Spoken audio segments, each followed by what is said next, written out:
this feeling. I know it's real, it's got a hold on me. Good evening, Demon fans, and welcome back to the Demonland podcast. My name is Andy, and Adelaide joined Sydney in becoming a happy hunting ground for the Demons in the time of COVID.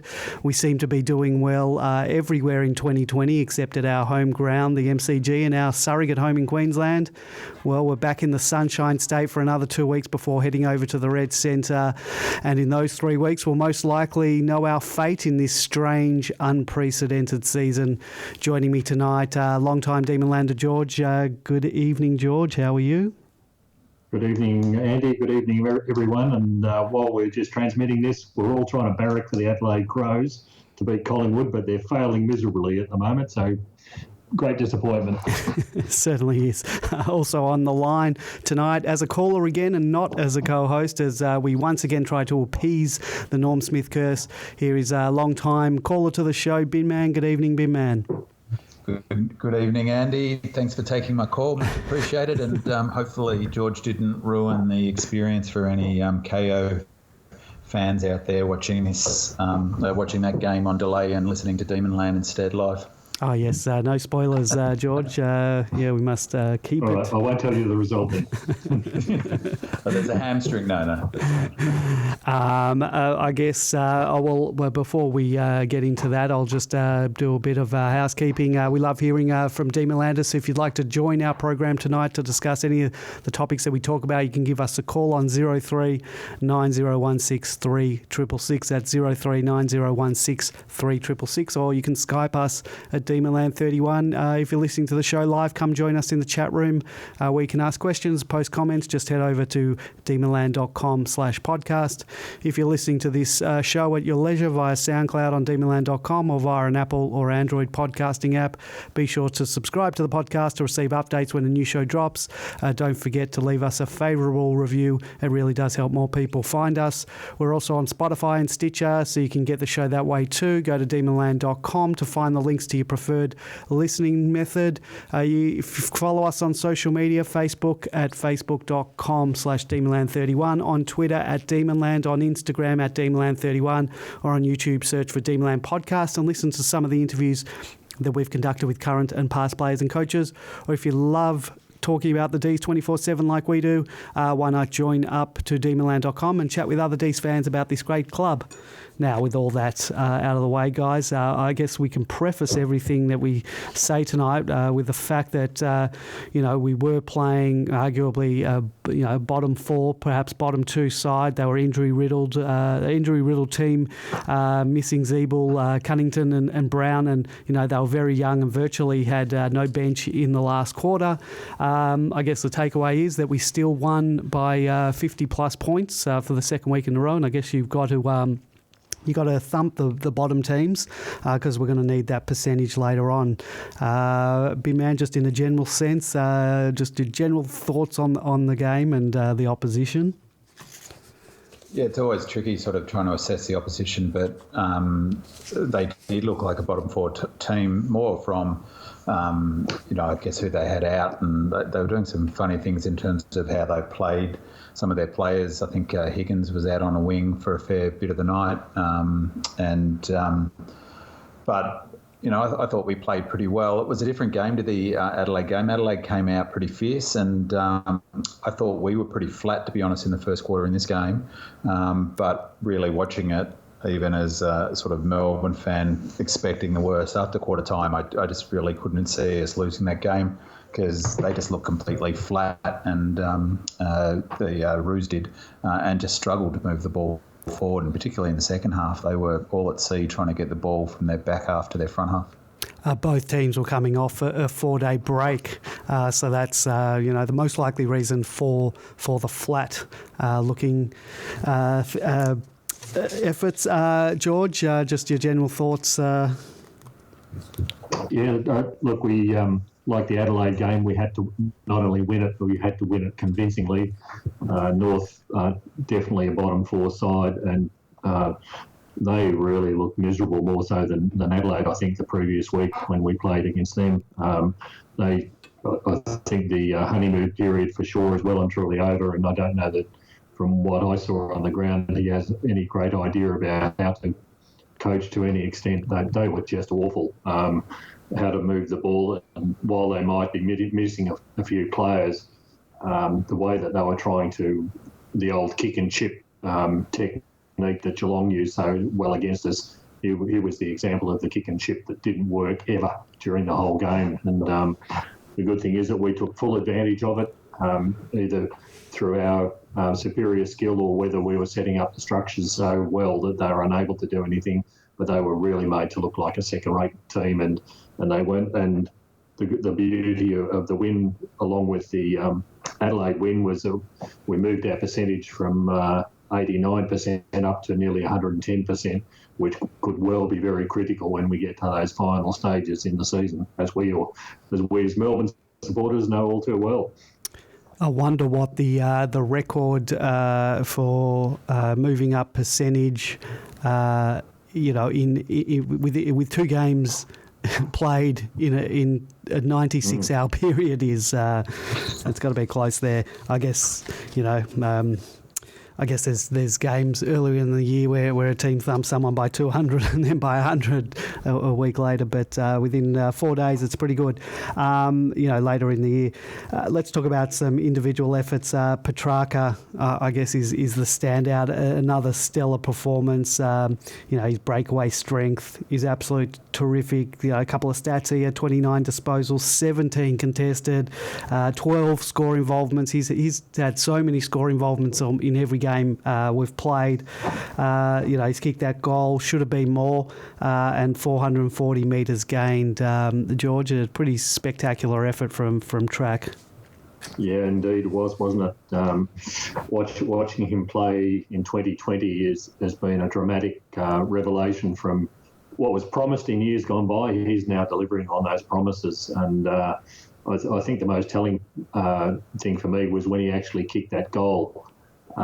In previous years, he would have tried to pass that off, but now he's taking the game on and taking the responsibility of delivering when needed. And boy, is he delivering in spades for us. It's a very nice position to be in. That goal that you talked about, that whole piece of play was just beautiful. If you go to demonland.com, you can see it on the front page. It was just fantastic that he bustled to get the ball. That handball to Oliver, and if you watch it, just how Oliver takes it with one hand and sort of just sidesteps away, handballs it back to Track, who just sort of accelerates through 2 or 3 North Melbourne players who were just, in the end, he made them look like they were standing still, and just burst away 10 steps and kicks truly. And I don't know, big man, was that a free kick from Fritsch? Did he push the guy? I thought he barely touched him.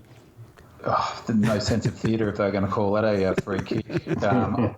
I think it probably was a free kick, to be honest. He didn't allow him to run at it, but, we would have been screaming. Just like they don't pay Dusty Martin's jabs in the face, you can't pay that one for a star. I thought that goal was remarkable for a couple of reasons. One, the hands from Oliver to get the ball back after Track had given it to him. Yep. But I think I said a few weeks ago, he's got this ability, and I think it's from his basketball, George. I'd be interested in your thoughts about it, of just disrupting play, of getting his hands into possessions and getting the ball out, which is a really basketball thing. And he does it so often in that play to steal it off them. And as George says, I just love the fact he went back and kicked it. Also like the fact his reaction afterwards was pumped, but not like, it was a bit like, yeah, that's what I expected to do. And it was it got us going, and I mean, we were already sort of well on top of that match, but it was a bit of an exclamation mark. And the other thing I thought about his game, and I've been thinking in the last couple, even more so last week, was, your players really up there when you don't realise how impressive his game was, and the benchmarks move for him, hasn't it? So you think 23, 24 possessions is what he's going to get each week. And how many score involvements did you say? 12 this week, but it's been well up there every week. Like to see what the record is, or what other players do, because I've never really looked at score involvements as a stat. This year I've sort of been looking at it because I've noticed he's been getting quite high numbers, so it'd be interesting to see where he rates this year amongst the league, and I guess, from previous years where he relates to other players. And just on score involvements, again, it's sort of a bit difficult to know with stats. I'm pretty sure they count anyone in the chain of possessions towards a score involvement. But he's often the second to last or the last link in the chain for the score with his passing or his handballs, or so his involvements come often well forward of centre, and so he's really become a super damaging player. But George, did you want to add something to that? Yeah, I just would suggest people have a look again through that video clip, because apart from Petracca getting the ball, which was very basketball-like, where you go for the ball because you can't go for the man, so it means you finish up with a nice clean possession, which started it off. But I was really impressed with what Oliver did when he got the ball and then passed it back to Petracca. He blocked the two North players, so that enabled Petracca to break out into the open. It was just a beautiful piece of work from Oliver that probably gets no statistics for, but it meant that Petracca had the freedom up the ground to do what he needed to do. So all in all, a very nice piece of video, so I recommend people go and have a good look at it again. Speaking of Oliver, go ahead. Sorry, that's a basketball thing too, isn't it, George? That sort of standing still and blocking in a contest to give your, a player a screen towards the basket. So, you'd think that a lot of those sorts of things, they're looking at other codes, but, a lot of these footballers have played elite basketball as well, obviously. Just don't mention it to the commentators. It's the last thing we need to mention basketball every time Petracca goes near the ball. Oliver, another great game from him. He's really changed his game style. We mentioned it last week. The ability to accelerate out of the contest is absolutely elite. He's running with the ball a lot more now rather than just taking possession and quickly passing it off, which he's done in the past. Some stats for him: 31 possession, 12 contested, 5 tackles, 7 score involvements, 8 inside 50s, and the one goal, which was a mirror of his goal from the same pocket, I think against Adelaide or Port Adelaide a couple of years ago. Big man. Fantastic performance, and we've talked about it the last couple of weeks. He's just not only is his first thought is more often now to drive the ball forward. I think, as George noted last week, he's or it might have been new driving out of contests. So he's taking 3 big steps from a contest, getting clear, and then delivering it. And in that passage of play that we were just talking about, that was a beautifully slick handball we gave to Petracca, and with his balance being better, kicking more often, that skill sort of stands out a bit. When he's always handballing, you think, come on, not quite so much handball. So, he has got amazingly quick hands. So, but I love to see him kicking forward, and I think, as I've said, one thing I'd love to see him do is kick a few more goals, and he has in the last couple of weeks. And I think he's been just really gone up a level in the last 2 or 3 weeks, maybe 4 weeks. And I love seeing footballers do that, go from being good to really good. And then you can see, well, the ceiling's pretty high on him. He could go up another level still, I think.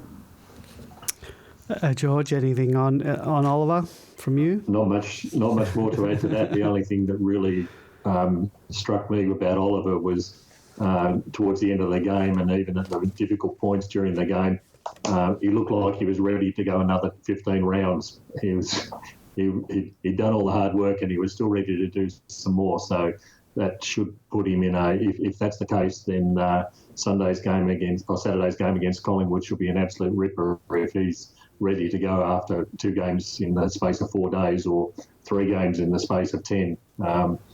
It's not like he was completely and utterly shagged out at the end of this game, so very promising. Yeah, got to hand it to our fitness guys, what they've done, particularly with our midfield, because as you said, they all still look cherry ripe at the end, and now we've got a couple of games coming up, and we'll talk about them later on, with good 6-7 day breaks between them. So that's going to going to be hold us in good stead. And because they look cherry ripe now, I can't imagine it's not going to get worse. Let's move on. Brayshaw, I think he's flourished with more midfield time. The 2018 Brayshaw looks to be back, whereas a game and a half ago we were ready to have him have a stint in the twos. I hope that once Jack Viney comes back into the team, we can find a role for him with more midfield time. Some stats: 29 disposals, 7 contested, 4 marks, 7 score involvements, 8 inside 50s as well, and also kicked a goal. I'll ask you guys, can Viney and Brayshaw play in the same team? A few people on Demonland pointed out that Brayshaw, he's had a ripper 2018 when Viney was out of the team for most of the year. I don't think the answer is having either of them out of the team, certainly not if Gus is playing like he has for the last game, 1.5 games. So where is the best place to play each other other than we're not in the guts? Maybe I'll start with you, Bin Man. You don't have your best players not playing in the ones. So, I think that the model that I'd like to see is Viney maybe 70% up forward, inside the 50-metre arc. He was at this game. He sharked a beautiful one. Sorry, the last game on his right foot off the from a ruck throw in. I think he's a natural crummer. He kicks pretty well, as I was saying the other week. If he had 70% forward time, he swapped out with Petracca. That gives a really nice mix. Petracca comes forward. You're not losing anything when he goes forward, and Viney goes into the centre. And Brayshaw gets sort of 70-30. Maybe he spends 10% on the bench and 10% elsewhere, and maybe he goes forward a little bit. But I think you have to play them both in the same side. I think any thought of not having 2 of your best players playing because they both play the same position doesn't make much sense to me. George? Yeah, I think the last 2 games have shown us that Brayshaw's really got only one position that he plays well in. It was a repeat of the best of his performances in 2018. I think the problem, unfortunately, does lie with the coaches about how they manage this group of talented players that we've got who are coming into their best years now in the middle. And I'm reminded that when you look at teams like Geelong with Dangerfield and Richmond with Martin, that quite often they'll move them forward for long periods of time. So in terms of the development of these players, I think we've got to find a role for 1 or 2 of them to be able to take a serious role in the forward line as well, and effectively rest in the forward line while the others are doing their work in the middle. So it'll be interesting to see how they're managed in the coming weeks.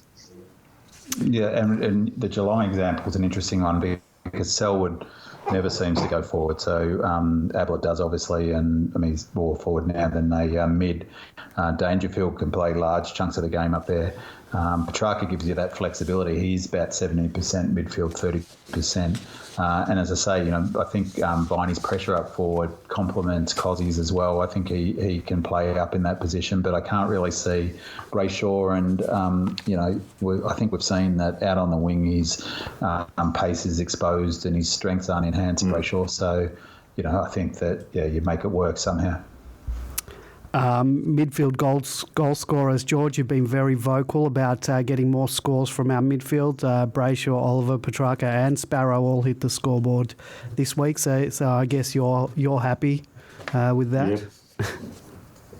Yeah, happy to see that. And look, that's the mark of a team that's got to be a serious contender. You just can't afford to have no scoreboard pressure coming from your midfield. Again, if you look at the Geelong team and Richmond, goals are coming from the Martins and Ablets and Selwoods and Dangerfields constantly every single game, and we just haven't seen enough of that from the midfield group over the past couple of weeks until this revolution in Adelaide that we've had. So we just need to see more of it. These players that hopefully have now got some confidence in themselves and the willingness to take that opportunity upon themselves to do it.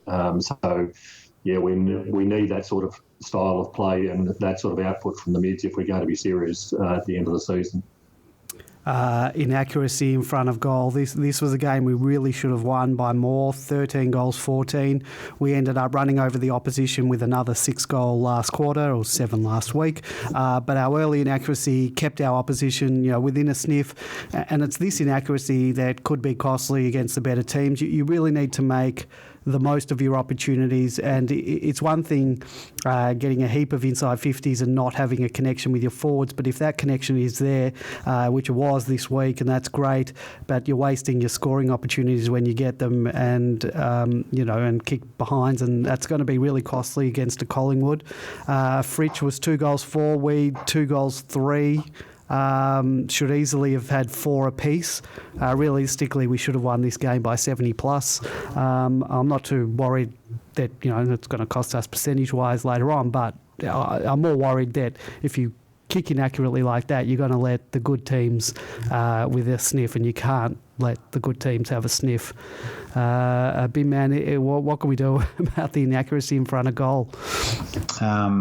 Kick them through the big sticks would be my advice if they want to pay me to come down. And a lot of them were pretty, gettable. I say from my couch, gettable shots where they're in the corridor, weren't they? And they do. I think we talked about it a few weeks ago. They can really take the air out of the tyres a bit. It didn't hurt us in this game. Though at the risk of having a punting story each week, I convinced my mate that I punt with to allow us to do a Melbourne bet. But so we backed total match points, which is over the total match points between the two teams. And the inaccuracy was killing me. We had to kick 7 goals in the last. So that the goal from Oliver, the boundary line shot, got me over that line bet. So I had the tension going at the end with my son. Thought I was a lunatic looking at me, thinking, you're 60 points up. Why are you on the edge of the couch? So I rode every one of those points in the second half. But as you say, at some point it's going to hurt you. We go through patches where we're accurate, and we have been trying to kick the ball from the corridor. But he's got to take his chances a bit more, and I hate to see Weed's got such a beautiful action, and he so it never looks like missing until he actually kicks it. There was one Petracca, I don't know what happened with him. He just totally, I don't know if his aiming was just off. Did either of you see there was a post today on Demonland? It didn't get much traction because no one replied to it. A couple of people liked the post.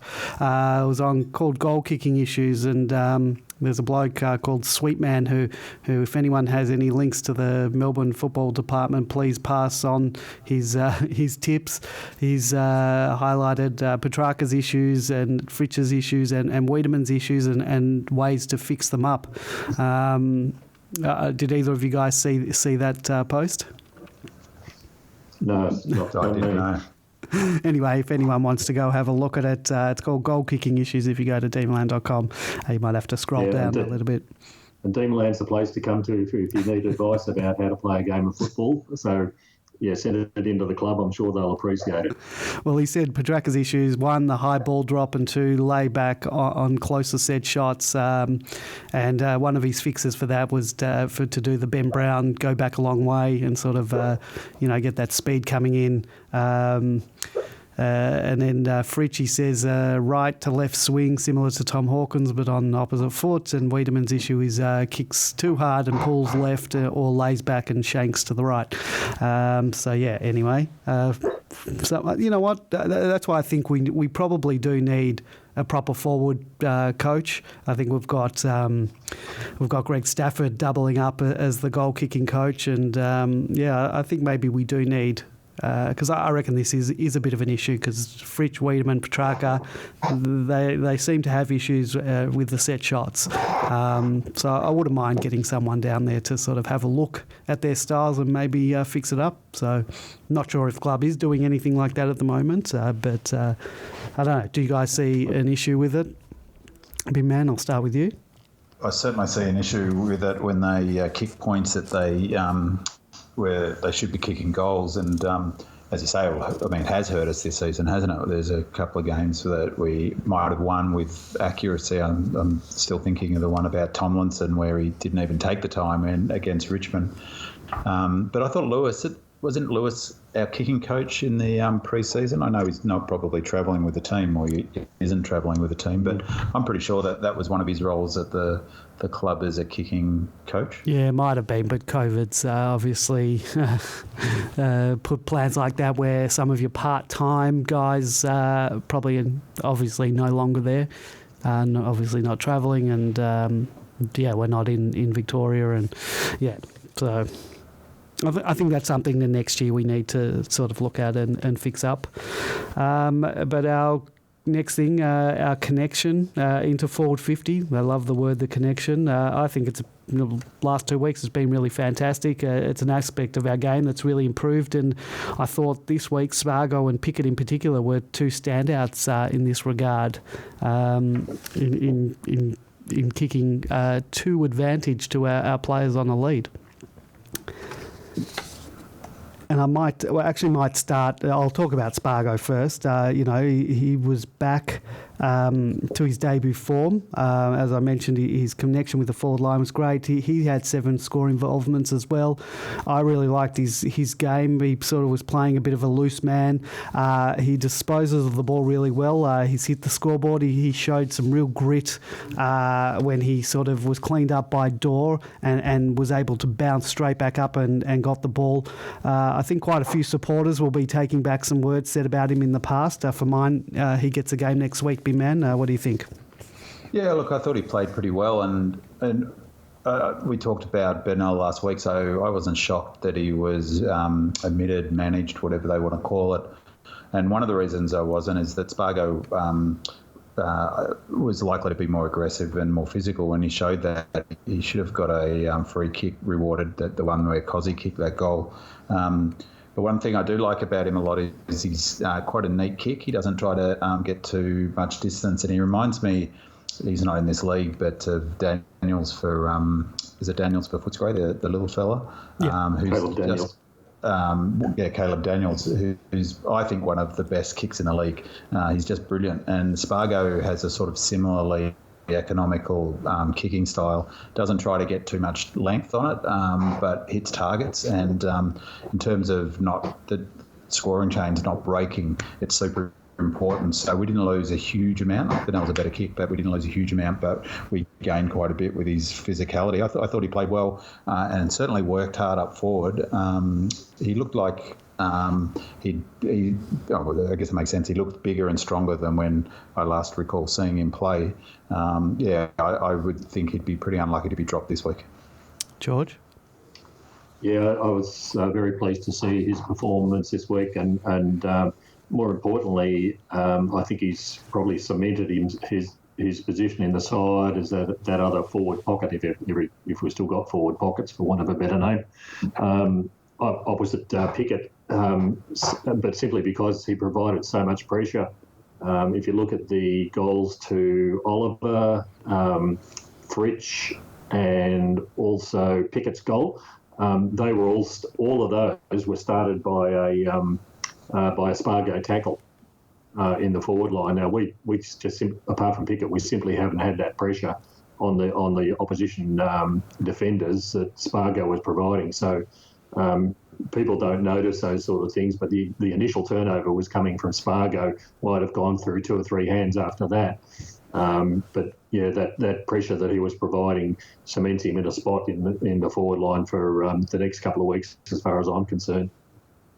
And also, I thought he pushed really hard up the ground. I don't know what his sort of kilometres were, and I haven't looked at that. But he seemed to push up into their defence pretty hard, and so was often on the end of or part of a chain moving it from their back half to our front half, and I thought he worked pretty hard. And I think that one of the things that Spargo highlights on Demonland, and maybe it's just a general thing, people are pretty quick to drop off players, but I mean he's only 21, 22, and it sort of seems to imply that no one can continue to develop, and there's a number of players that are still young who can develop at the Demons, and you'd hope that they will, and he may well be one of them. We'll move to Pickett. He does so much right, creates space, releases others. He brings out forward pressure. He's just a live wire. He had 6 score involvements as well. I'm still waiting. He's going to kick a bag of goals one day. He'll get there. But, yeah, really great signs from him, George. Yeah, love him. What more can you say? I was thinking during the game, though, particularly for North Melbourne supporters and North Melbourne football department people, basically who've given away to us the pick that we got Pickett with. They'll be thinking to themselves, what in the hell have we done now? So watching the way he plays is just fantastic. And like you said, sooner or later he's going to kick 3, 4, 5 goals in a game. Some of the moves that you see when they replay them, where there's just those deft touches on the ball to create the space for himself, are just brilliant to watch. Brings back memories of those sort of players like Rioli and at their best. So again, this kid's he's 18 years old, and look what we've got. And thanks very much, North. We really appreciate it. Really wanted him to kick that goal. There was one sort of on the boundary on the run, because we don't really kick those arsey goals. Haven't seen. Well, maybe you can class Oliver's one as a bit of a nasty goal, but that was like when the game was already dead and buried. But you really want, sort of a guy like Pickett to just pull one of those miraculous goals out. It really lifts the team. Big man, Pickett. I thought. Maybe that's a sort of measure of how talented this kid is that goal, first goal he kicked. Did he kick just the one? Yeah, just one this week. Just one. That goal he kicked was an absolute ripper. Like the way he got it, but his step away from the goal to give himself space and then cut to the right. He ended up sort of having to put it on his boot in a funny way, and his ability to curl it back. And, there's a fellow with a natural goal sense. And, I'm with George. It's great to have him in the team. He brings an energy. You can just see it just watching. His teammates love him. His coach loves him. And it just brings something to a whole club, I reckon, when you've got someone with that sort of energy. And 2, I know we'll talk about Jackson, but him and Jackson, I've been critical on Demonland the last few weeks about the sort of emphasis on contested ball winners at the expense of both outside run and skill, but also, variable, a range of players with different attributes. And but to be fair, last year they both Pickett and Jackson represented risky choices, and I think we're seeing the benefit of those risky choices because they bring something to the team that we clearly didn't have. And I think Jackson's got a lot of X factor, but Pickett's just, he's triple X, isn't he? He's just great to watch. The one thing I would say is that he seems to have already carved out a space where the umpires hate him. He gives away a lot of free kicks. Some of them are there, but, it seems a bit sort of incongruous. He gives away free kicks, it appears, because he's been too rough, and he looks like, I could knock him over. So he's certainly been on the wrong end of the umpiring decisions in his very short career. Yeah, I don't mind. With the umpires think he's his uncle. who actually was in the crowd watching on. I don't mind a bit of mongrel. I wouldn't call it dirty, but I do like, a bit of player who can play a bit rough. I've got no problem with that for a young guy. Move on just on Pickett, Andy. Sorry, yep. I think the point that George made, I reckon it'd be very easy to miss with Pickett because of his excitement and his talent and his, that sort of pizzazz he plays with and the energy, is George's point about him being a natural footballer. He is just a natural footballer in the way he runs to the right spots, the way he goes about it. And as much as I hate the commentators, and particularly Del Santo, he made a good point about the goal that he kicked, that he'd, and of course we couldn't see it, but he ran. He led, and the lead wasn't honoured, but he still cut back to the contest, got involved, didn't sort of drop out of the contest. And it just says to me that, one, he's a natural footballer, he knows where to be, but he's also a competitor, and his mind's on the game, not on whether he got passed to or not. I think that we're I'm looking forward to a long career of him at the D's.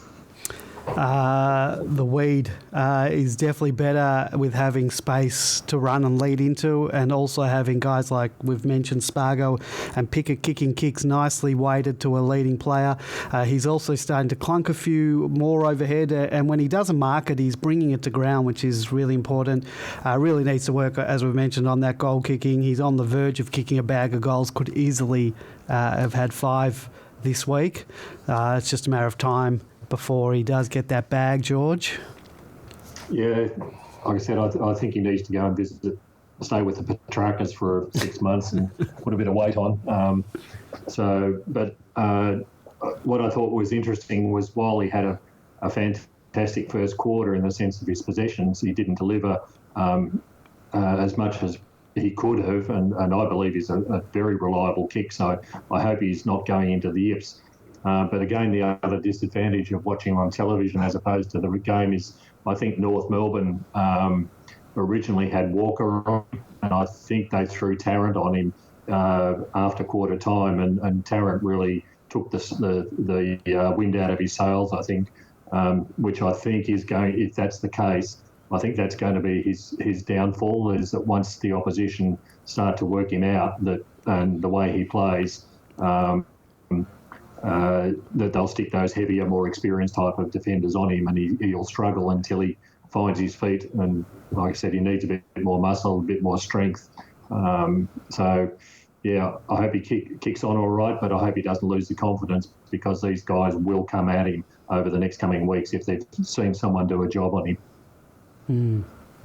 Big man. That's a sort of compliment, really, that they've had to go with Tarrant on him. And he's a fantastic footballer. Tarrant is a player at North I've always admired and thought he'd be, a player that I'd love to see at the Demons. And so that's a good compliment that they've put him on him. I totally agree. He needs to get a bit stronger. But it'd be a tough gig these days being a key position forward with, they so rarely get one-on-one opportunities, and they're so often flying for a mark in a pack. And I'm sure the metric they're judged by is not how many contested marks, their bonuses, but how often they bring it to down in front of them. And that's where obviously a player like Cozzy, and if Viney did push up, there's Viney and others, Spargo, who can take advantage of that. So I think he's flying really well there. I think he'll be he seems to be getting closer and closer to snagging 2 or 3 really big pack marks. On his strength, I had to laugh at one point. He actually did hold his ground super well, where he kept his defender in front of him and took that mark on his chest. But he could have equally let it go for a goal because it was right on the goal line. I think it was Petracca who kicked it, and he wouldn't have wanted to miss that mark, because it would have gone through for a point if he had. But that's what he needs to do, is that one where he's got his defender dead to rights and he keeps them from pushing back on him. And when he can start doing that, he'll maybe he's 25, 26 before he gets to that sort of strength, and he'll have the sort of, hopefully, not maybe the ability of a Hawkins, but that's what Hawkins is so good at, isn't it? That if he's in that position, he rarely, if ever, gets beaten.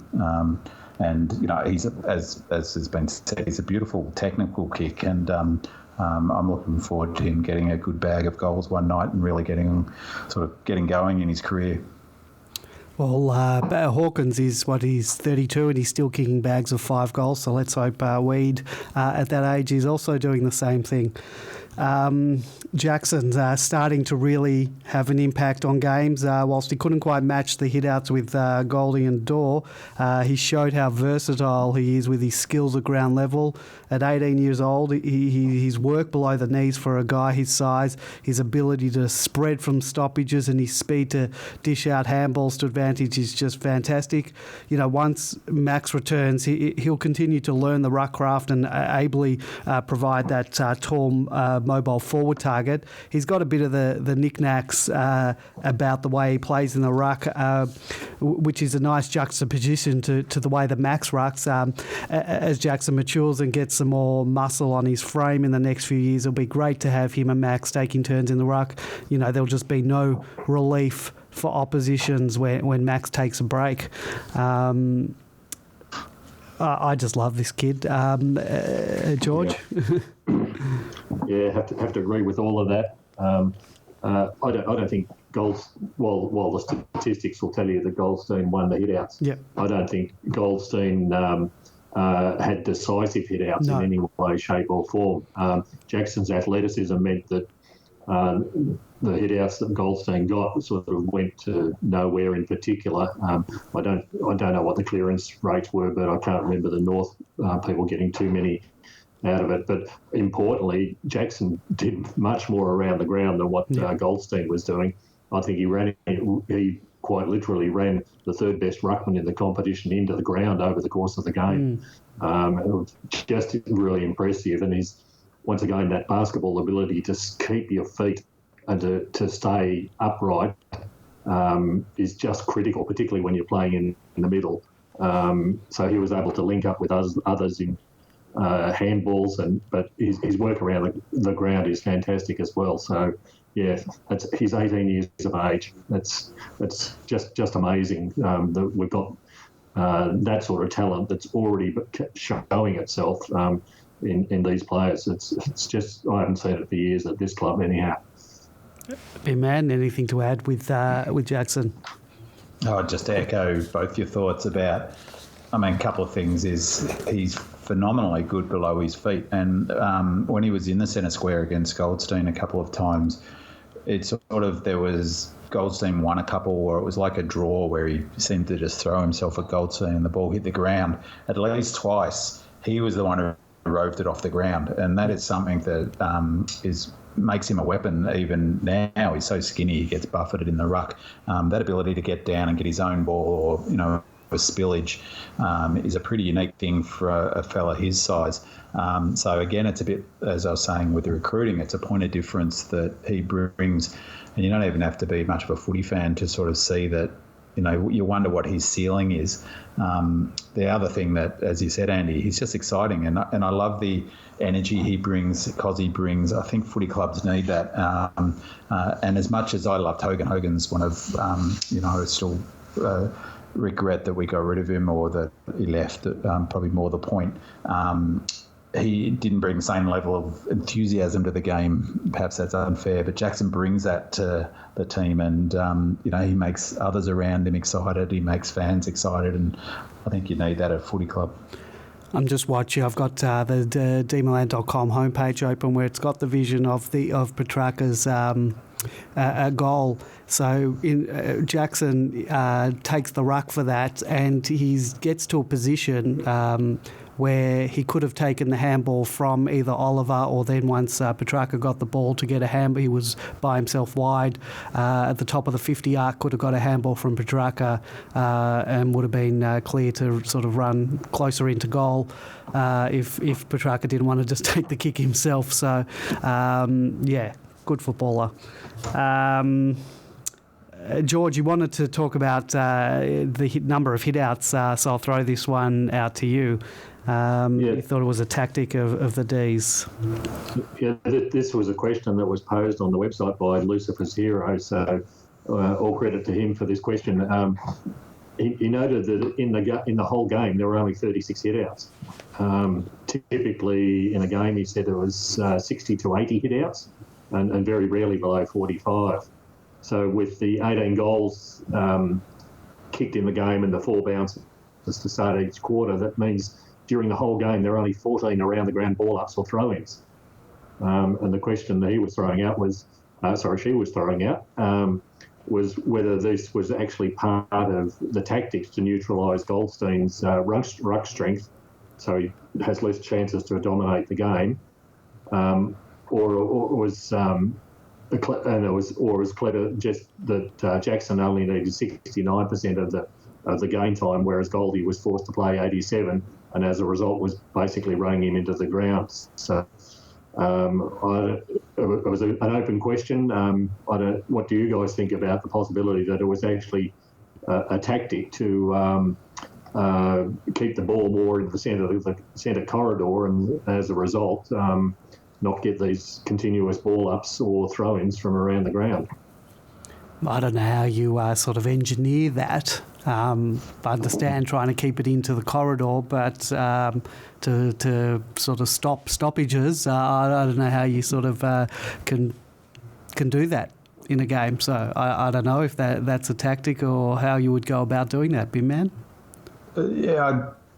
Personally, I probably don't think it's likely to have been a tactic by the Demons, only insofar as you'd need to drill that, and they have a hard enough time, I presume, getting their own systems in place. But I thought the way North played was really strange. They went back and they, as was said at the beginning, they tried to play tempo football. They were sort of crossing, and Melbourne were allowing that a fair bit. Often they just had nowhere to go, and I think that they were playing in not so much the corridor, but not on the wings. And almost every team that we've played in the last much of this year, really, perhaps with the exception of Geelong in that game, have really worked hard to force us to go down the line, and we didn't need to in this game. I suspect that's probably as big a factor as anything, is that they chose to keep it live in the centre, probably to their detriment, but maybe they're trying a different model. They just looked all over the place in terms of moving the ball down the ground and seemed to be sort of chopping and changing across the ground. I don't know why that they didn't try to exploit themselves with more down the line kicks, but I'd be surprised if it was an overt tactic by us, but who knows? Yeah, does that mean that? And I suspect it's more along these lines in any case, that North were so bad that they allowed us to dominate the corridor and we took full advantage of it. I think that's more likely the case. Yeah, particularly in the second half. I think that was in the second half. I'd be interested to see what the stats breakdown were of that particular one in terms of first half, second half. Because in the second half, we dominated that second half. As Andy said, we could have won that game by 80 points if we'd kicked straight. And we wasted a lot of opportunities in the third quarter that we did sort of not even miss shots where we didn't get it forward. We had a lot of play through that corridor, and they were giving it to us a lot of the time, partly through turnovers, but partly because, as I say, they just weren't forcing us to the boundary line, which probably suggests they couldn't get their zones in place to be able to force us to do that, which speaks to the 4-day break and being completely out on their feet, which they looked like they were at the end of the first quarter, I thought. Our back line was superb once again. Lever playing with confidence. May, Hibbo, Salem also very strong in their respective games. Kept another team to a meagre scoreline. Bin Man, I tasked you with the job to find out who was unlucky because he really bothered us all night. He ended up with 4 of their 5 goals. I don't think we were ever in a... I wasn't sort of worried about that. What I'm more worried about with a player like Larkey getting 4 goals is we seem to have always someone who kicks a bag against us. Now we've got Collingwood coming up. We've had problems in the past. Cox one week kicked 5 against us. We've got the Bulldogs with Bruce. We've got St Kilda with Membry. We always have trouble with that one sort of player. So how can we stop that one guy kicking 5 goals? Look, if we can keep oppositions down to small scores, which we sort of had this year, then that's all right. But yeah, there's always that one guy who kicks a bag against us. A couple of things. If a team kicks 5 against you all night, one player can kick as many bags of 4 or 5. That's as I said, that's fine. Yeah, and it might be partly a function too of them shutting out others. Larkey. For me, Tomlinson's not a natural defender, and the first goal that Larkey got was a combination of Tomlinson giving away an easy free kick where he sort of got caught behind. It was perhaps a soft one, but it was there, I thought. But then brain fade by Vandenberg, who almost ran into him. He couldn't, and then he was pointing as if to say, I was just following my man, but it was 50 metres all day. So he would have had a kick from 60. Instead, he had a kick from inside the square. His second goal actually was a combination of Tomlinson being a bit slow off the mark and him taking a nice contested mark. But to be fair to Tomlinson, there was a big hole left in front of him to lead into that I think that Pettard might have kicked it into the hole. And it was a good mark by the young kid. Tomlinson was a bit slow. then these other goals were one was the free kick against Hibbert, the third goal where he sort of backed into a hole and left alone. So people had zoned off. It was a bit unlucky actually. We turned it over the half-back flank. That might have been third. So. And then he got a Joe the Goose over the top. So it was only two really there were from, his marking or... so I don't think, 4 goals, I don't think Goody would have been too worried about it. For me, Tomlinson's not a natural defender, and he also got lost in that goal that Dorr kicked. He was on Dorr, he followed him back. Dorr should have been spoiled where Lever didn't get it through, but... Tomlinson jagged towards the boundary line instead of covering the goal side, and Dorr went to the goal side and kicked it. But I don't think Larkey dominated 4 goals in a 5-goal game. You could probably read that as 95% of goals kicked by one player. So what do we do with Tomlinson? With the last 2 weeks, we've sort of played him as a defender, or sort of going back as that third big man.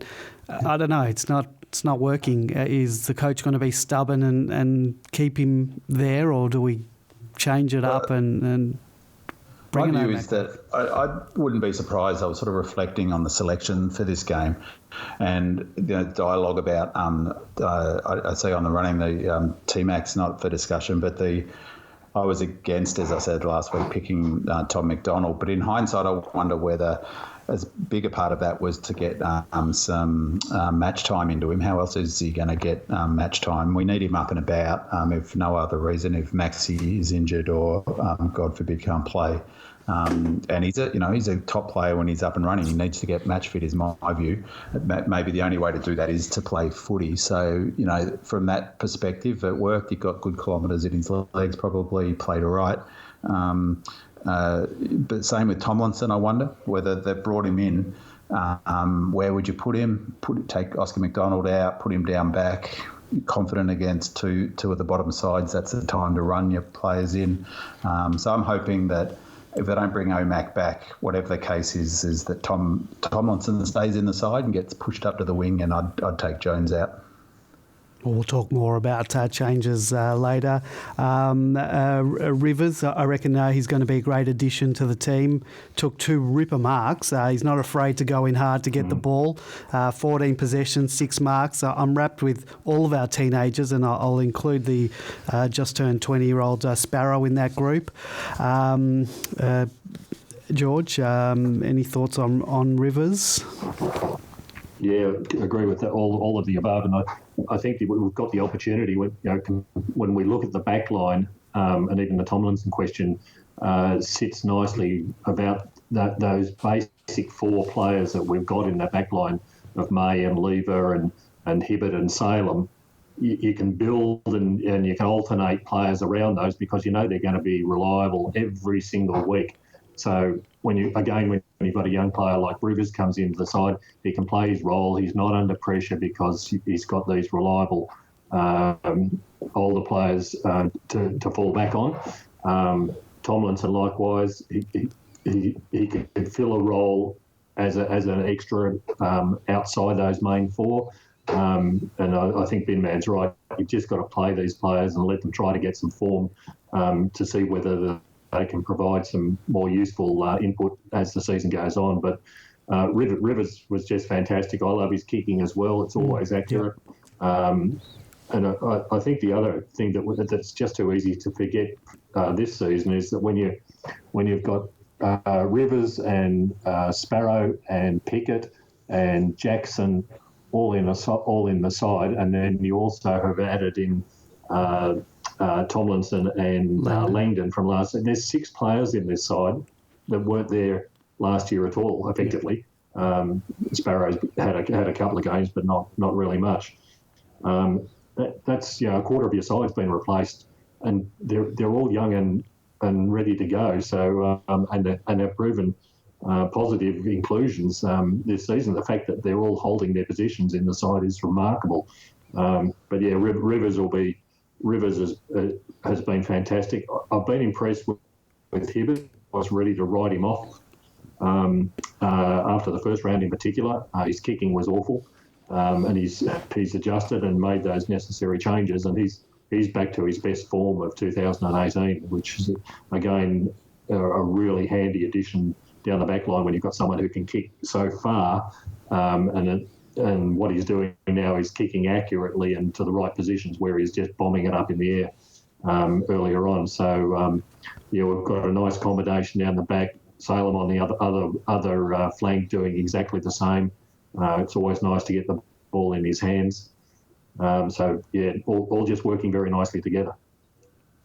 Just on that, on the back line, it'd be remiss not to kudos to Lever. I thought, exactly as you say, George, the two sort of linchpins now. It's why we got them, May and Lever. We talked about May's leadership last week. I thought Lever's leadership was fantastic this week. I'm really pleased how he's starting to be a bit more aggressive with his kicking, a bit more prepared to get it going straight away rather than waiting. But again, I think that was partly the Roos just weren't pushing up and were allowing that kick that other teams haven't been. But I thought he was terrific again in the second half. I totally agree on him, but he was poor in that first game against West Coast, but he looks fitter. He looks really ferocious. He's taking the game on. He gives us some flexibility down there as well. I think he was on Larky at one point. The other interesting thing from the last two games, we've conceded, I'm pretty sure I'm right in saying, a goal against the Crows in the second half, and only one goal as well by North Melbourne, and even bottom four sides who are flat out. They're tired. That's pretty impressive, giving up 2 goals in 4 quarters of second half footy at the AFL level. And a stat that I saw that really jumped off the page for me was the a stat that I've not really seen before, I have to say, which is going from a point to the other end, inside 50s from kick-ins. They had 5 points and we got it inside our 50 3 times. They had 14 points and got it inside their 50 not once. And that speaks to a team that's struggling with their ball movement, obviously, but also from a Melbourne perspective, that's incredible all-round defence. We just gave them nothing. So from 14 points, not once being able to move it up the ground into their own 50. Who knows if that's a record, but you'd be completely disappointed if you're sure with that stat. James Harms, I thought he had a poor night. I'm not sure he's well suited to the back line. I was against this in the pre-season. I didn't like him there early in the season. I thought his best games for us this year have been when he's been moved forward or on the ball. He's moved back there in the past few weeks. For mine, Goody, he's being stubborn with this move. I don't think it's working. What do you guys think? Maybe Big Man, start with you. Thoughts on Harms' game and his position? It's interesting. He's not had a great season, and he's been poor in the last 3 or 4 weeks, I think. I'm not convinced he's the sharpest tool in the shed, Harmpy, and I wonder whether that gets exposed a little bit on the half-back flank. He tries a little bit much, which is why I think it'll be interesting to see whether they select him. I suspect they will. He's pretty consistent with his selections, Goody, and running with side bottom potentially, because as a tagger, I think he can follow the best players and he's got a clear job, and he can, if he get 10, 15 possessions on top of that, well, that's a bonus. Halfback flank, he can get found out a little bit where he gets caught, whether he's going back, forward, the zones, and he just tries to do too much, and he just has some pretty bad brain fades, I think. George? Yeah, much the same. He hasn't been playing well in the last couple of weeks, he's been particularly fumbly when he's had those opportunities, just second guessing. That's not the way he's played in the past. He's going to be a difficult choice for us this week. Do we keep him in to sit on side bottom? And if he's going to sit on side bottom, does that mean we've got to drop Brayshaw or Viney out of the middle to enable him to play in that area? It's a really difficult position for the coach. Based on the last couple of weeks, you'd think he doesn't deserve to keep his spot in the side, but like I said, I don't want to be in the coaches' boots or the selection committee's boots this week, trying to work out who they're going to bring into the side and who's going to drop out. But we'll talk about that a little bit later on, I think. That's a really good point, actually, about using him as a tagger. If you're almost going to use him as a tagger on their best mid. Otherwise, you don't have a tagger. But as George notes, that's a terrific point. You then sacrifice, one of your best mids, and we've just been talking about, how does Brayshaw and Viney fit in? Well, that becomes even more difficult if you're burning one of those spots, having Harm sit on, in this instance, side bottom or match. I don't think the coach is going to use him in the midfield and not in the tagging role. He hasn't done that since 2018, so I can't see him going back to that as much as we'd like. Umpiring. Some really terrible umpiring in the first half. They had double the number of frees, and we were just not getting anything. And they were getting everything, sort of a mirror of the Adelaide game last week. Luckily, in the last quarter, they umpires sort of just put the whistle away. I don't think there was many free kicks in the last half, so I guess that's better than the first half. Look, I don't think it was going to cost us the game, but it's very frustrating to watch. Obviously, it wasn't as bad as the Carlton game, but pretty bad. Yeah, in my mind, I'm starting to roll. We'll talk about this probably every week. Is one really TV nightmare. Del Santo at one point said something about how beautiful a kick Fritsch is and how terrific he is kicking at goals. I just thought, you've got to be joking, and then Fritsch nailed one from the boundary. But there was some inexplicable decisions from the umpires. But to be honest, we got a couple as well, I thought. But in that first quarter, I thought, my God, what's going on here? They're not even a South Australian team, and they're getting all the favours. It was like the home team, and it wasn't even because the crowd was asking for it either. George, you wanted to say something? I think this is just across the board. And my fear this week or this coming week is that after the absolute complete debacle in the, I don't know whether you guys saw it, the Carlton West Coast game, so the calls in that have subsequently been shown to be I can't remember who was watching it with the other night, comparing various tackles during the game, some of which were played holding the ball, some of which weren't, and one of which against Petracca Seaton for Carlton actually cost them a goal, and probably the momentum that they had particularly in the first quarter. They were just shocking. So what I suspect will be there will be a change in the umpiring approach to holding the ball this week. Yep. We've just got to find out what it's going to be. And no doubt we'll be at the receiving end of the worst of it. So. At the risk of, there's a million and one things that are terrible about this year in terms of the COVID pandemic, there's going to be a massive hole in AFL's budget. So, I mean, for me, I just don't understand why they're not talking about and looking at umpiring being professionals. And but that's going to be off the table now. If it even was on the table, it's off the table for another 10 years because they're not going to be able to afford to pay umpires. But to me, that's the only solution: is make the rules much clearer. Don't change tack in the middle of the season and have a new interpretation. It just is insane. I think T came out and said exactly that after that game. It's a hard enough game to umpire as it is, and pay them, make them professional. Would there actually be much of a financial cost to it? I mean, they're paying them at the moment probably reasonable sort of amounts, but to go to that next stage, I wouldn't have thought would have cost them a great deal more. And if we get the professionalism out of them that we desire, then it's a reasonably good investment. But at the moment, the outputs are just abysmal. Some of these umpires and the way they're playing the game or interpreting the game, leaves much to be desired. It'd take a lot of heat off the AFL if they were professional, and I would think it's a small cost relative.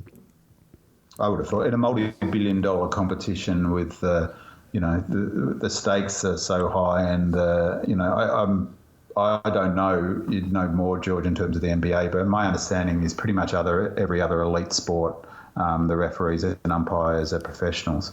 Perhaps not tennis, but I think even there they have professionals. Cricket, NBA, NFL, they're all professionals because they're pretty big calls they can make when they get them wrong. Mm. And if you get a good umpire, you want to keep them, and if that means, because it's not a long career, relatively speaking, and if you want to get the right people in the job, the old adage about if you pay peanuts, all you get is monkeys, certainly holds up. So get the right people, keep them in the role, and suddenly the standards start rising. It seems like a simple solution to me, but I'm not the wizard at AFL house. And again, I think as I put, maybe the conspiracy theorist in me thinks that bad umpiring is good business for the AFL in terms of the amount of media time it takes up and angst and commentary, and so maybe it pays off in spades in another way for them.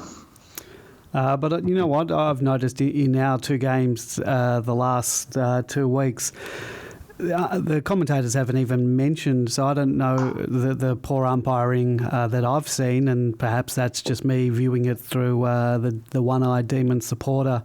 So I don't know. Maybe some of those free kicks that I'm screaming that are there and aren't getting paid, maybe they're not there.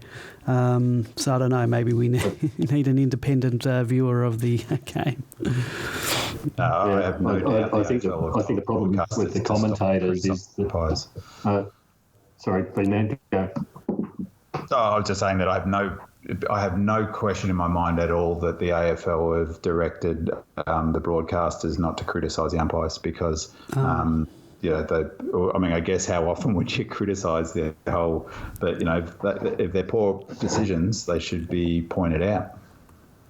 Yeah, that's exactly what I was going to say. That they're in the pay packet of the AFL. It's in their interest not to demonise the game, and but it's obvious when the commentators are sort of flabbergasted and stunned about some decisions, and that damn well that they were 100% wrong the way they were interpreted, and then to back it all up, you usually don't get a replay of those contentious ones as well.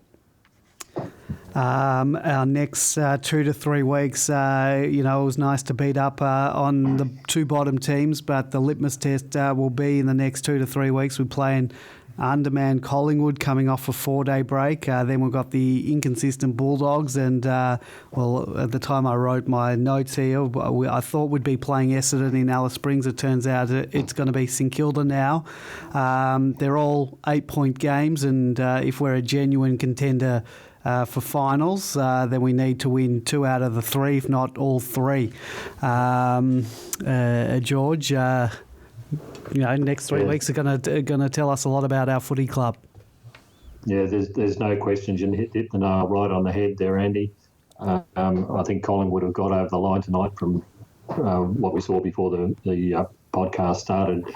But they are 8-point games. If we lose to Collingwood next week, effectively they're going to be 2.5 games ahead of us. They've got 1 game in hand. It'll be the same situation with St Kilda and the Western Bulldogs. I suspect the top 6 in the competition are relatively safe. So we're probably battling for that 7th and 8th position. Yeah. So if we can't beat these ones, we don't deserve to be in there. And if we do beat them, then we will be in there. So it's an 8-point ball game either way for us. It just puts us that little bit ahead. But if we fall behind, we've only got what is it now? Another 6 or 7 games with our 1 in hand. There's just not enough time to claw back to a 2-game deficit in the remaining period of time. So very critical these next couple of games. Yeah, we've really got to beat. I mean, we've still got GWS who are in 8th at the moment. We've got to beat them. Western Bulldogs, Essendon, we've got to beat them. And then I guess we can't drop the ones we got against Sydney and even Freo, who look like they're coming. They're sort of hitting their stride. So almost we pretty much got to. We can't afford to drop many in this last. How many games we got left? 1, 2, 3, 4, 5, 6 games left. 7 games left. So we've got to win 5 or 6 of them. Yeah, you probably need 10 games to assure yourself in the finals with the draw between Richmond and Collingwood. So that means we've got to win 5 out of the next seven games. Bin man, I'm sure you agree with that. Yeah. Do we? So we win the next 3 games. Do we get 24 points? Well, given they're all 8-point games. Ah, well, I was going to say, what are you talking about? If they change the rules or something? But yes, you know what I mean. Exactly as you say. I mean, if we were, it's.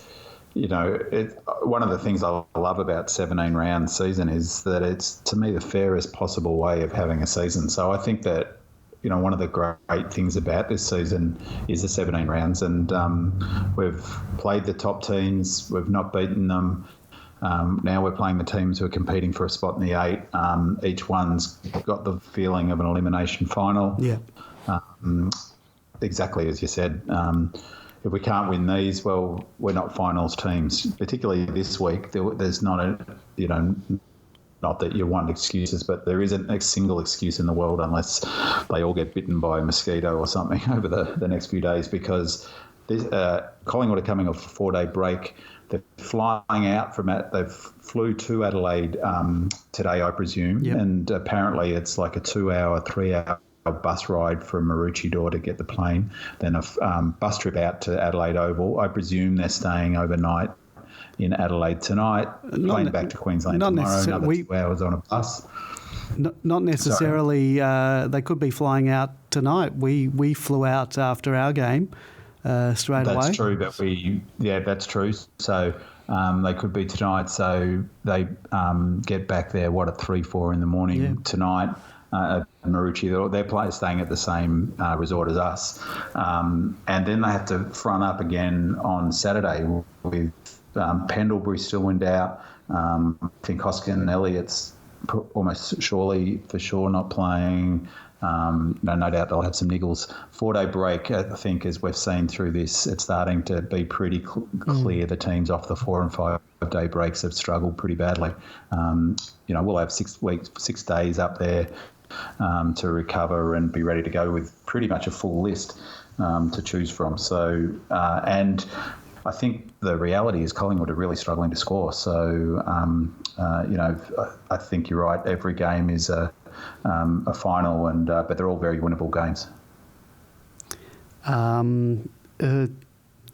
Last week, I sort of I predicted that we might be playing Essendon in the Alice. Tom Brown yesterday was quite certain we were playing Essendon in the Alice, but today announced it's going to be St Kilda.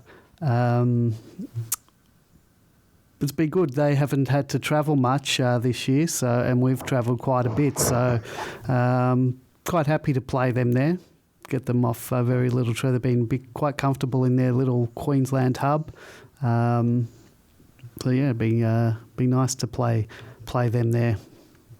And we now play the next game at the Gabba, and then the Doggies at Metricon. Yep. And so a couple of weeks there, and then it's the Northern Territory game, which I can't imagine that's too big a flight across to the Northern Territory. So it'll be really interesting to see. Is there any thought that we might play Essendon in round 15 and stay in the Northern Territory? Or I saw one thing, one suggestion. I can't remember whether it was on Twitter or whether it was on Demonland. Someone saying that there might be another hub up in Cairns that we might be involved in. So watch this space. They're saying it might be another compressed fixture over 3 weeks. but if we are playing up in Cairns, then maybe being there in that hub there might be better than having to travel on the day of the game. So I don't know. We don't know. I guess we'll know in the next week or so where we're going to be playing. And just one more thing on scheduling. It actually worked out fantastic for Melbourne, I think, to have that period of time between the Adelaide game and the Roos game in Adelaide, being able to stay there, probably getting away from the hub life a little bit in a hotel and bunkering down for 4 days or whatever it was. No flights, no buses. I think, it was a 5-minute walk to the ground for them, whereas the Roos had to fly down, obviously. So that whole trip worked out pretty well for them. Yeah, considering we were going to have to play them in Tassie, that really worked out well for us because had we had to fly from, because I'm not sure, North were scheduled to play the week before in Tassie, so I'm not sure if they were then going to stay in Tassie from the week before to our game. They might have because of that 4-day break. I can't see them, coming down, going back up, and coming back down again to Tassie. So it ended up working much in our favour that than Tassie closing off their borders to Queensland. So yeah, thank you, Tasmanian government. Might have saved our season. Yeah, in Tassie too, if we went down there, apparently we were going to have to stay at a backpackers. Oh, really? So, no, not really. So. I wouldn't be surprised. That's why when you said it, that would not have surprised me. Look, let's talk changes for this week. George, I'll go to you first. Look, we got... we don't know if Max and Jack are back, but I'm assuming that they are. I'll leave it to you whether you assume that they are. So what happens this week? Yeah, I think we'd have to assume that Max would be back, particularly with Grundy to go up against. Viney, I'd imagine, also would have got over the concussion problems.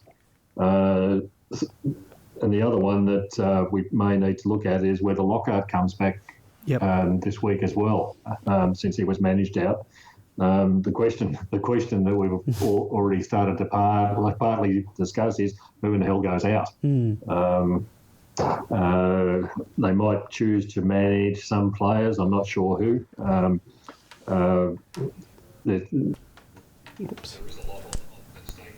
These games, and we're on a 6-day break, so maybe this isn't the time to manage people. Collingwood are fragile with the number of players. As been said before, they're missing Pendlebury, Hoskin, Elliott, Treloar is also missing. That takes a big chunk out of their midfield. Now, here's a bit like North. It's the opportunity to really press home our advantage in the middle. So perhaps you don't rest any of those players, but at the moment, and based on what we saw in the North game, I'd really struggle to find players to drop out. The question would be Vandenberg and Tomlinson, but they're not exactly the sort of players that you match to bring in a Max and a Viney. I'm not sure. So we'll just have to wait and see, as far as I'm concerned. Big man. Yeah, I think Tom McDonald will come out. I'm convinced of it. I think his chance of coming out even if Max comes back, to be honest. But let's say Max plays, I think the outs will be Tom McDonald. I think Lockhart will come straight back in. Goody loves him. I think the pressure he brings. I wonder whether the logical swap then is Harms. If you're going to be playing Harms down back, Lockhart's probably a pretty good fit. And as I said, I'd be looking at moving Tomlinson up to the wing and taking Jones out. I thought Jones played all right against Adelaide as well. But as we pointed out, both teams weren't really pushing super hard. I just think he's never been quick. He's pretty slow now, and you can only carry so many players that slow. Tomlinson's pretty slow too, but he played in that game. He was so much better, Tomlinson, when they pushed him up high. They took him off Larky, actually, forcing May back deep. but he looks so much better up on the half-back flank where he could push up the ground and be that link player and be an option for the mark down the line. So I'd be well pleased for Tomlinson to stay in the side just to swap with Jones.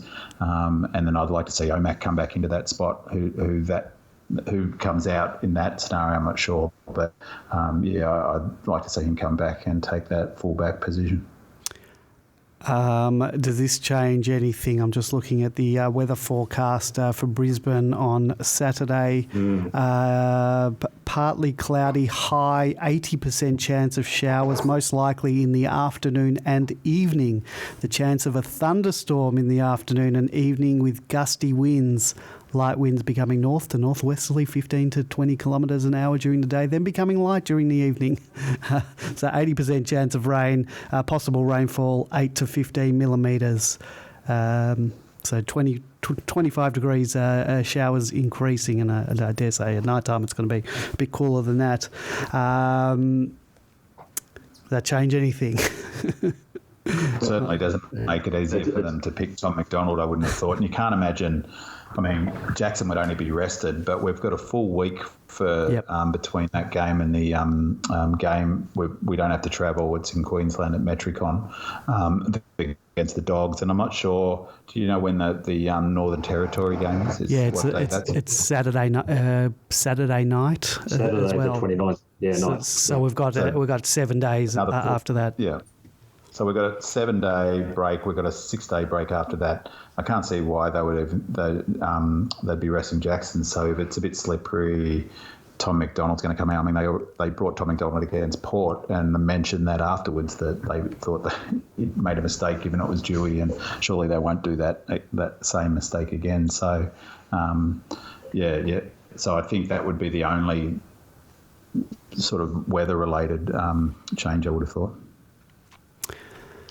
All right. We may well see, given Queensland, with their weather reporting, I think there was a game that we played at Metricon that was forecast to be near torrential rain and all sorts of corruption to hit the ground, and nothing happened. But it was raining earlier on, though, in that day. Yeah. Pissed down. So so it'll be interesting. They may well leave these decisions quite literally right up to the very end, because it does come in very quickly, or it disappears very quickly up there. And when it's 25, it's during the day, and it's a reasonably early game, if I remember. It is going to be quite pleasant to play football in, but you're probably not going to get a good idea of the ground conditions until the first bounce almost. Yeah, I've spent a lot of time up in Queensland, more the Gold Coast area, and often you'll see on the app, and it's got says that it's going to be rainy, and then it doesn't, or it rains for a small part of that day, and moves on pretty quickly. So yeah, I agree with that assessment. Before we wrap it up, George, you wanted to talk about the AFLW. We've had a few players leave us. What's been the strategy of our AFLW? All of our sort of stars are leaving, and we're sort of racking up draft picks to go into the draft. What are they doing there? Yeah, in the trade period, this has been quite remarkable and sort of gone under the radar for most people because they're more interested perhaps in the men's game. But originally in the AFLW draft, we had picks 11, 27 and 41. 3 picks, pretty uninteresting sort of picks generally. As a result of the trading, we've traded out Elise O'Day, Cordner, Newman, Jacobson, Guerin and Cat Smith. Of those players, from my perspective, the real loss with it is O'Day. Yeah, she's a fantastic player. One of our best players. Sorry. Go ahead, George. No, I was just saying she's one of our best players. Yep. Yeah. So she's going to be a real loss to us. But in replacement, we've got picks 3, 9, 11, 23, 27 and 30. So we've gone from 3 picks between 11 and 41 to we're going to have 4 picks inside the top 25 players. The the other thing is that Richmond and West Coast have got picks 1 and 2 and some compensatory picks at the end of the first round. But basically, Richmond will be selecting a Victorian player, and we'll have the second pick from the Victorian players. Now, I think the strategy with this is similar to what the Pickett and Jackson situation was. Here's our opportunity to make full use of this year's draft. Now, I'm led to believe that the talent this year, although it hasn't been on display because of the COVID situation, is much, much higher because now since the AFLW has been running, all these girls who were thinking about playing have been working through the system, and this is going to be the first draft where some real talent is going to expose itself, and all of a sudden we've put ourselves in the position of having 6 picks inside the top 30 in this talented draft. So I think that's going to be a good thing for the girls team as well. That's fantastic. The other thing I think that we're going to see with the girls is particularly when Greisner and Petracca last year really came out of the back blocks, as first year players, and basically dominated the games that were in Petracca's taking out the best player award in their first year. That there's a different body shape coming into the girls' game which hasn't been present in the past. And here, once again, here's our opportunity to really build up our stocks of the type of player that's going to be needed in the future. So there's some really, what looks like some really good work that's been going on in the background, and the people who've been involved in the trades have really delivered in this case, and hopefully we do get the right players. Let's hope it is a super draft. Boys, anything else you want to add before we leave tonight? Just on the AFLW, it increasingly looks very unlikely we're going to be able to get to the footy this year. So when do they kick off, George? When does their season start? February, January. So it might be a really good opportunity for the AFLW, at least in Victoria, where people will be able to get to the footy. They might get some good crowds and some good attendance to build the energy. And if George is right, you're starting to get some players who have perhaps played through from the under-14s, under-12s coming into it now. Some of that, that talk about the skills will drop away, and we'll be able to focus on the game and get some good crowds and build some energy around AFLW. Yeah, well, hopefully there are crowds by that stage, and this lockdown is behind us. But time will tell. All right, boys, I think we're going to wrap it up there. Thank you, George. Saying thank you, Bin Man, once again, being a great caller to the show. Let's go, D's. Go Redlegs.